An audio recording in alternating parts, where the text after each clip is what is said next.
Welcome to Mudimo Awaz, a podcast presented by Musico. I'm your host Mohua. On this podcast, we will talk to dreamers, unsung heroes who have broken the rules as they swam against the current and renewed their vows to themselves as individuals. The believers who've been crazy to start ventures that have made a difference to society and the lives they've touched with their magnanimity and knowledge. As for me, I was in the communications business in a leadership role and also been a homemaker. The slow death of my self-confidence that went unnoticed over the years, when self-worth was based on the validation I sought from others. Quoting the author L.F. Shafaq, do not go with the flow, be the flow. Hi, on this episode we have Manish Saksena. He's a crafts crusader, a poetry lover and a film buff. He is the advisor and is leading Aadyam Handwoven, the corporate social initiative of the Aditya Birla Group, towards a self-sustaining ecosystem for 3 craft clusters of Bhuj, Varanasi and Pochampally. Manish was also with Tommy Hilfiger, Klein and Arrow and the Ex Co-Founder of LimeRoad. Manish is a lifestyle specialist with 26 years of experience in design, product management, marketing, store design, visual merchandising and back-end in retail industry. Wow, that's a lot. As varied as being a part of the entry of international brands to creating successful homegrown brands, Manish brings with him a wealth of core consumer experience. From leading the growth, expansion, and profitability of the iconic brand Tommy Hilfiger in India as COO for its India operations, he made his foray into the e-commerce environment with LimeRoad and Amazon while pursuing his passion to engage with weavers in different craft clusters to create saris. Today, Manish enjoys in his role as a consultant the nuances and excellences of brick-and-mortar retail with Tommy Hilfiger and Calvin Klein at one end, and leading the CSR initiative of the weavers of Pochampally, Banaras and Bhuj under the aegis of Aditya Birla Group. He's actively involved with various craft bodies such as the Crafts Council of India under the Mango Tree and Craft Catapult Startup Oasis IIMA. With strong roots in St. Stephen's College, New Delhi and London School of Fashion, he has worked in different genres and scopes with Madhura Garments as creative director, with Landmark Group as head of buying and successfully launched the first organized ethnic wear brand, W. Hi, Manish. Hi, Mohua. Thank you so much for being here. So let's begin with a question that has been plaguing me for very long. And I've been thinking, because I began my writing actually in 2018 and I've been constantly writing about the arts and crafts of India, which now has reached a certain momentum and a lot of designers and a lot of small homegrown boutiques are also talking about it because we're really living in a very extraordinary period in history where we are really defined by a new awakening today of buy local, travel local, which should have been there long time back, Do you think this would be sustained post the COVID, catastrophe? Okay, maybe I should begin by, of course, thanking you for that lovely introduction.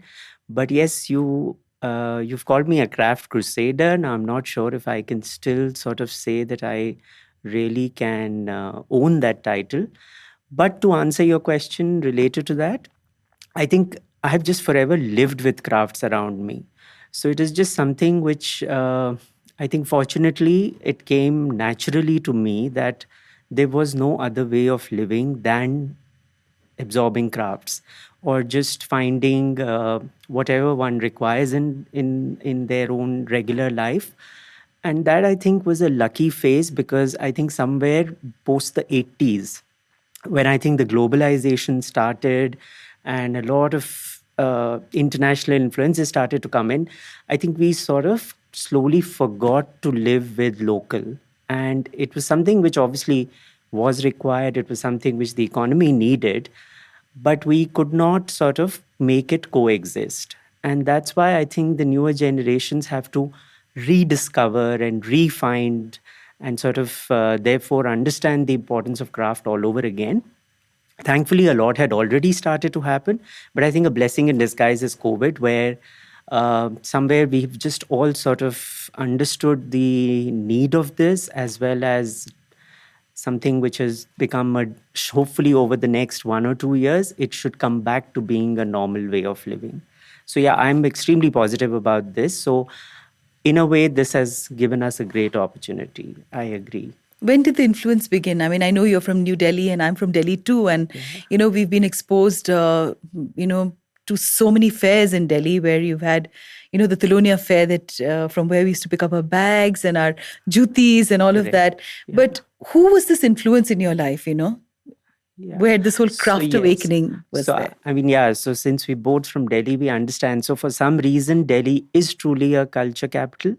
And I think the phrases of then, like culture vultures and the Jolawalas and all these things started to emerge. I think they started to emerge in Delhi, and then slowly they went to other cities, perhaps or perhaps not.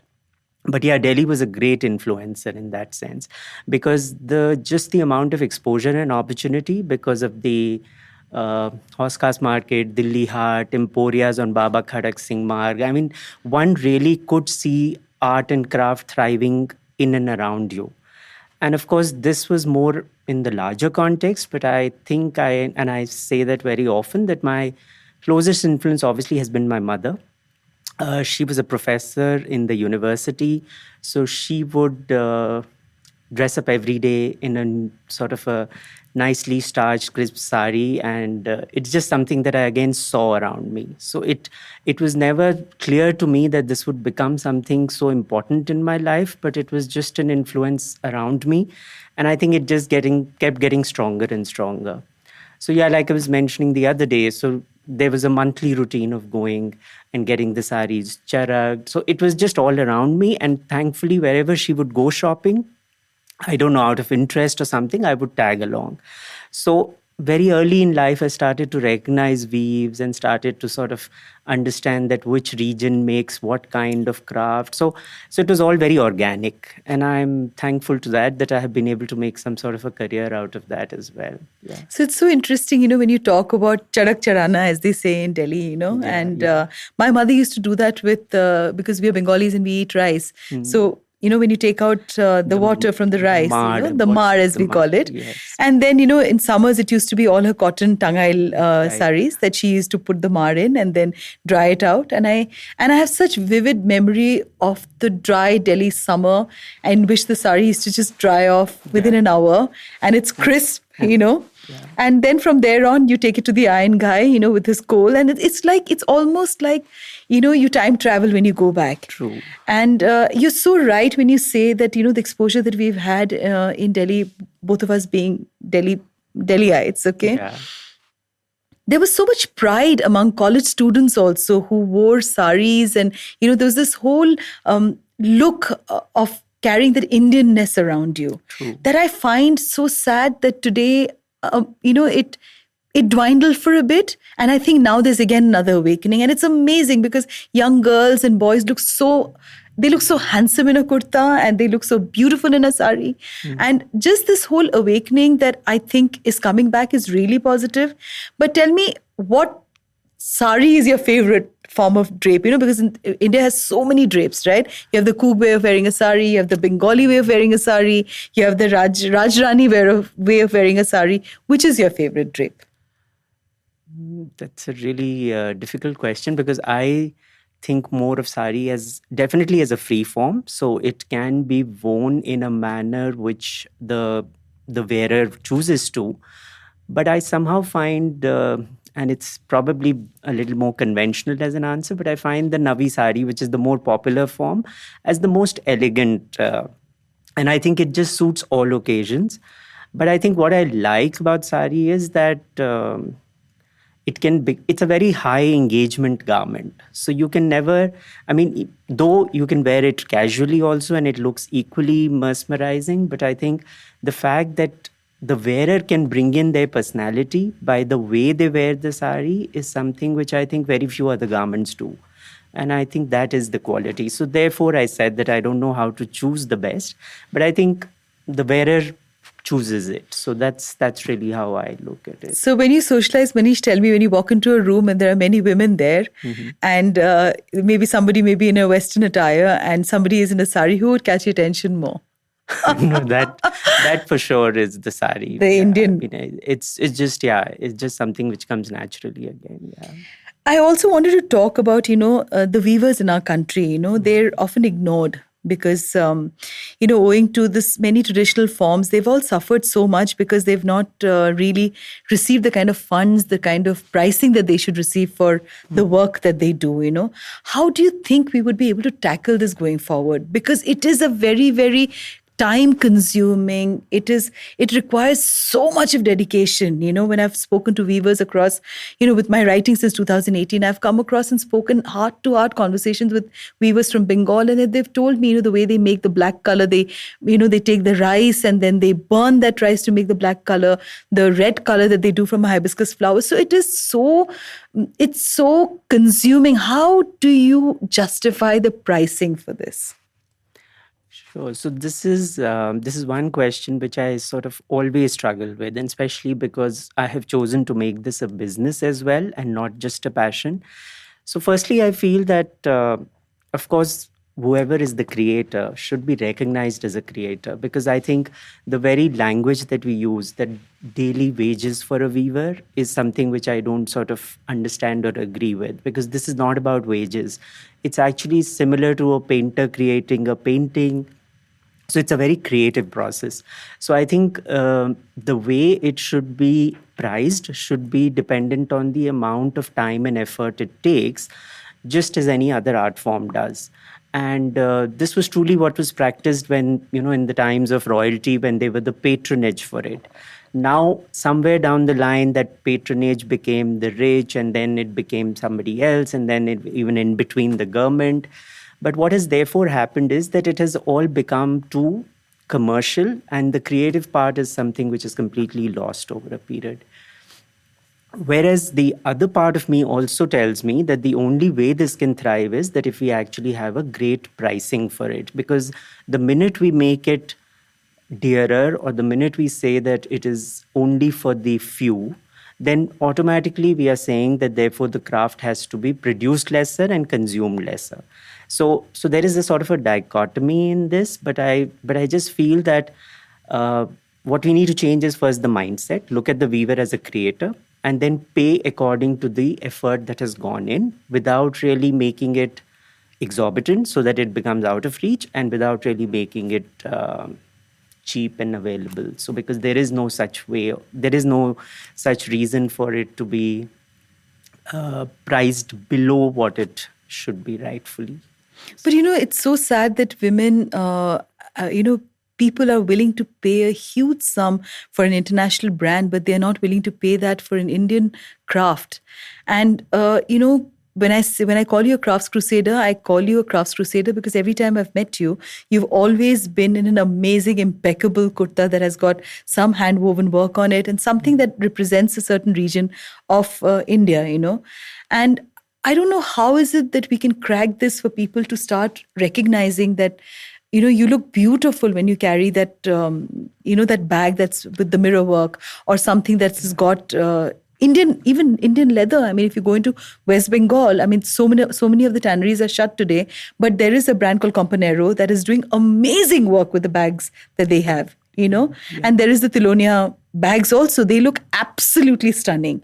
I don't know how one can, because being in this business that you are in, how can we educate people? And I think the media really plays a big role here. Designers play a big role.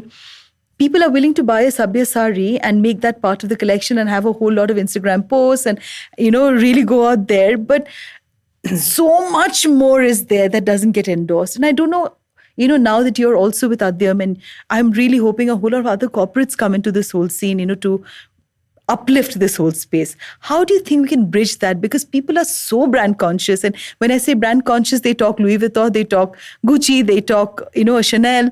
And especially in, in the larger cities, I mean, where people also actually in tier 2 towns, they covet to have international brands, but not Indian stuff, which really pains me. It pains me personally as a person. Yeah. So it is something which is really... for the lack of any other word, yet it is heart-rending to see the way the weavers actually continue to create in spite of everything. And I think that's what people need to realize. But I think as you were asking me, I was thinking of various things. And I think the one which comes to my mind is also that how we don't really sometimes appreciate this because I think it's just too much around us. We take it for granted. So a lot of people just think of it as something which is not so luxury. Exclusive or not so limited. And to make the matters worse, there are replicas of it, which a fine eye can never understand, a fine eye can understand, but not every consumer can be expected to understand the difference between, let's say, a Banarsi woven on a handloom versus a power loom Banarsi, where the cost could almost be 1/5. But a naked eye or a customer who's not so much aware of it will never understand. So the fact that there are replicas and cheaper versions makes the market even more tougher for the handloom product. And that's something which I think there have been sporadic efforts on sort of either giving it a handloom mark or giving it a craft mark or some kind of a recognition. But the market has not been able to answer this part.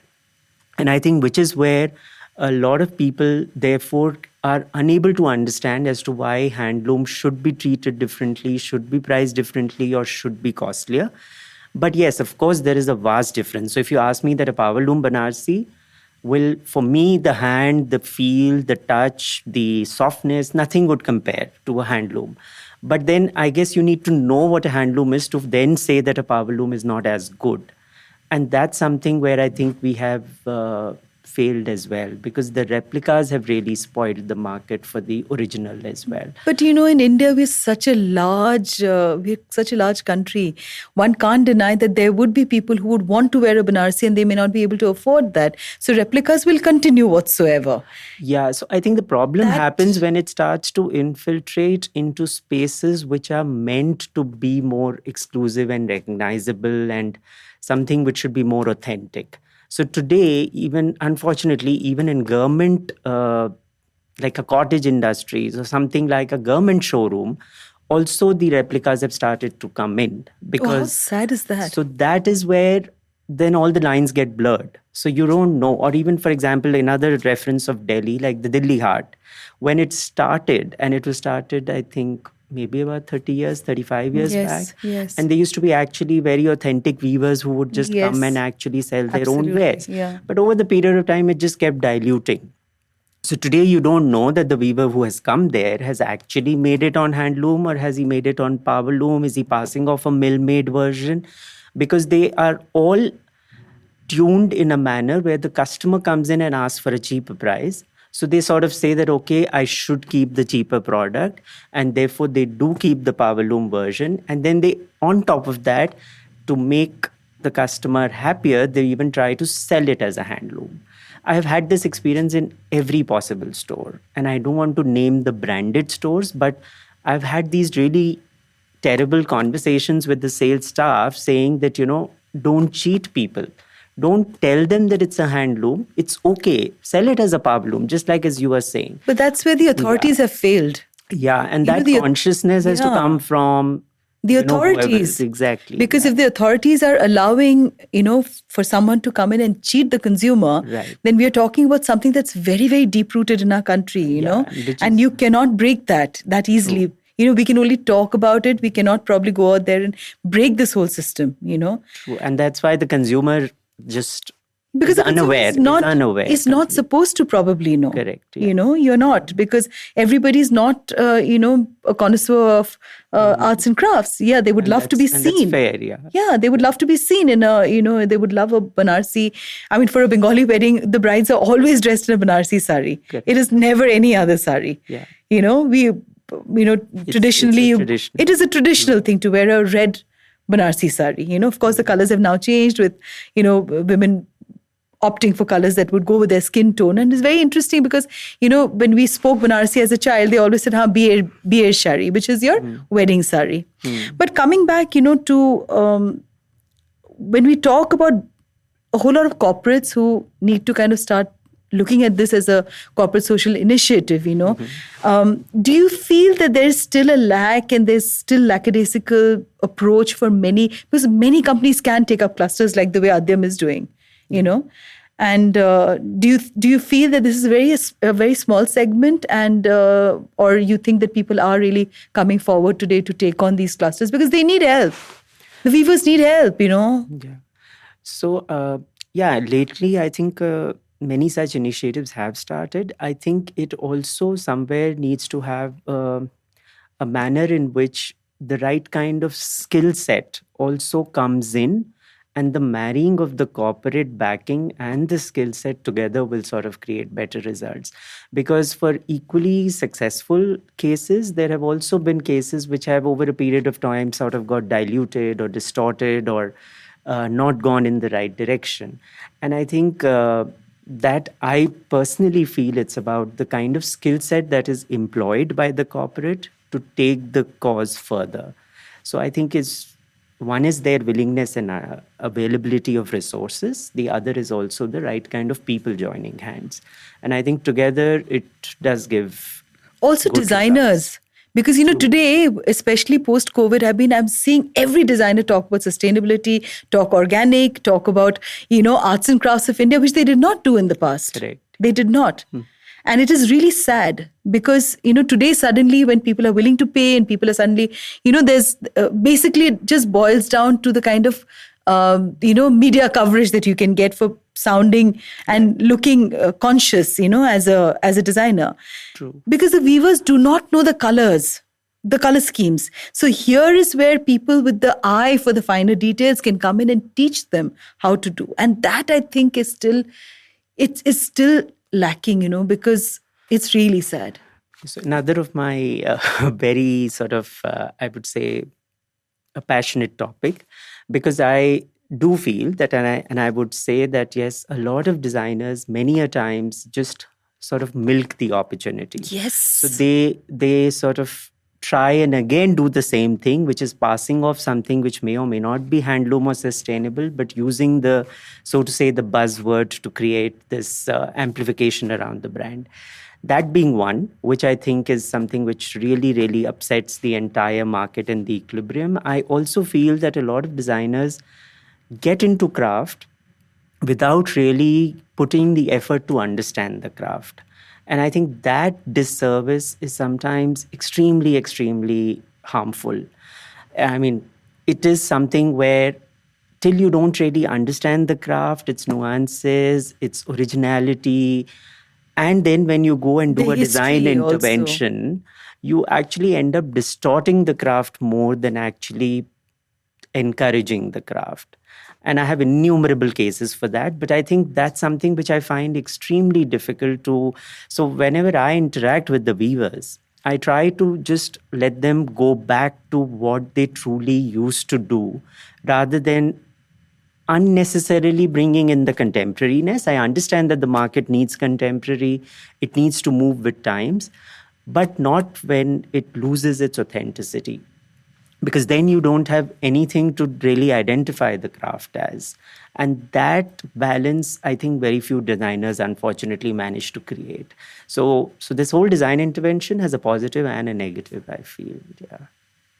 I've traveled actually in West Bengal and I've found homes of weavers where they've lived on 1 square meal, and they're still continuing. What is the situation in Bhuj? I mean, of course, that craft is very, very known in the international circuit.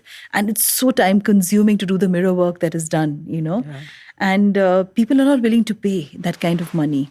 So is that a challenge? And what would be the customers that would eventually, from Aadyam as an initiative that one would target, for this? Would it be the international market or would it be in India? So actually, Bhuj, I feel, is perhaps one of the most elevated spaces because I think it's there in their blood that they are entrepreneurs. I mean, a Gujarati is an entrepreneur by blood. And that, I think, is very heartening to see that even in the weaver community, the embroiderers, they all just have that commercial sense in the blood. And I think I just read it somewhere and I just truly agree with this, that they have seen so much hardships and they actually live in a terrain which prepares them for hardship, that they actually find a way out in every situation. So I think today the weaver community in Bhuj especially has really found a perfect space for themselves. They are really reinventing, experimenting with their craft, still making it seem from the desert and never losing the authenticity of it. And they have been very entrepreneurial and proactive in actually creating markets for the new products that they keep inventing. So I think it's one of the finest examples, which I think a lot of other clusters should also learn from. In coming to what I feel that the Aadyam customer, I think the Aadyam customer is again the one who looks for authenticity, looks for revival, and looks for it in its true form without really feeling, and I would just bring in the pricing here just to sort of complete the whole picture, that without really feeling cheated or without really paying dearer, without really the craft valuing for it or deserving it. So therefore, fair pricing and authentic product is what we endeavor to deliver, and that's the kind of customer we want to attract. And we understand that, like you said, there are certain customers who wouldn't understand it, and that's fine. So we may not appeal to everybody, maybe sometimes because of our designs, because of the fact that we want to remain more rooted in the designs, or maybe sometimes because the pricing may not be to their liking. So that's fine, but there is enough and more of this customer who would want a good combination of the both, I think. So tell me something. If you were to dress up Lady Gaga, and she's known for all her outlandish clothes, the meat dress for which she was really criticized.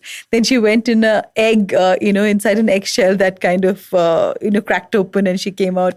Yeah. So how would you dress her up now that you say that you really like Indian weaves? And wouldn't that be so interesting to think how you would dress up a Lady Gaga in Indian clothing? Which would be the weaves that you would choose? Which would be the form of the sari or whatever that you would want her to wear? Tell me. Okay, that's, to begin with, I would say that, I would leave it first to her because I think she's extremely creative in finding a look which only she can do justice to. Yes. But yeah, I think there are certain really outlandish weaves that we have which are really dramatic in the sense. And I think those are the kinds which very few people manage to carry it off with aplomb. And I think she would do justice to those. Which one would that be? So maybe I should just perhaps mention something like Banarsi brocades, obviously. But of course, there is something called an Ashavali sari, which is extremely intricate and a lot of color, strong colors in it. Yeah, but I think a lot can be achieved only by interesting drapes. Because, for example, even for some of my shows, I have used 2 to 3 saris and created a multiple layer drape, which I find again interesting because at the end of it, a sari is a fabric and one can play with it to sort of create a very dramatic form.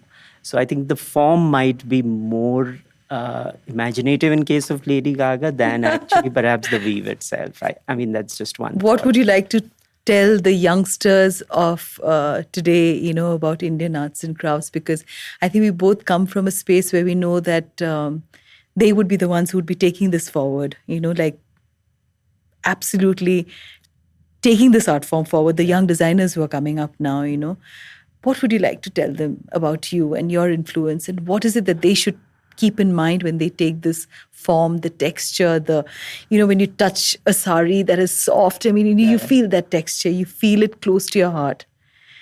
So I have seen that actually tourism has a really big role to play in this. And I think the new generation really likes to travel and they actually like to travel to unconventional places. I think tourism to the clusters where craft is getting made is something which I feel can do a very good job for both the industries. And I've seen it myself because a lot of times I've encouraged my nephews and nieces, for example, to come along with me. And their whole impression just changes when they see a sari being woven on the loom. They sort of suddenly realize that, they had never seen a sari in that manner. And there's nothing better than actually seeing craft getting made, because I think that's where the whole passion you don't have to translate it then, because it's just very, very visible.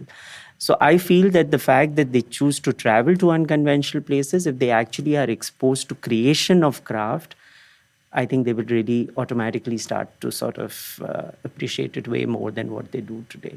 Tell me about your collection of saris, Manish. Where is it? Is there any region-specific collection that you've created or, something that influences you the most? So I work in a couple of clusters on a regular basis. So one is Maheshwar and one is Kanchipuram. And the reason I chose these two were because for Maheshwaris, for me, is a really day wear sari. I think it's extremely elegant, extremely easy to wear because of its sheer quality. And then Kanjivarams, I just wanted to work with because I just wanted to break the mold of a Kanjivaram being just a bridal sari. So for me, for example, a Kanjivaram is a great boardroom sari as well, if it is in thread work or something like that. So I chose to work with these two on a very constant basis, and it's also because I have some great relationships built over the years. But in between, I also do other clusters like Kota and Gadwal, some work in Banaras as well. So, but I think, consistently, I would say Maheshwar and Kanchipuram keep me really excited still. Yeah. I would really like to see some from Bengal too from you, Manish. Yes, it's so close to my heart, and it's a great cluster. Again. Oh, it is, yes. There is so much of work also that happens there. Thank you so much, Manish, for being on this episode with me. And I'm so grateful. And I look forward to lots and lots of amazing work coming up from your way. And I look up to you in a big way for the kind of work that you're doing. We really need more of you to take this whole industry forward. Thank you. Thank you so much. The conversation part is always the best. And it's always good to talk to like-minded people. So, yes, thank you so much for this. Thank you.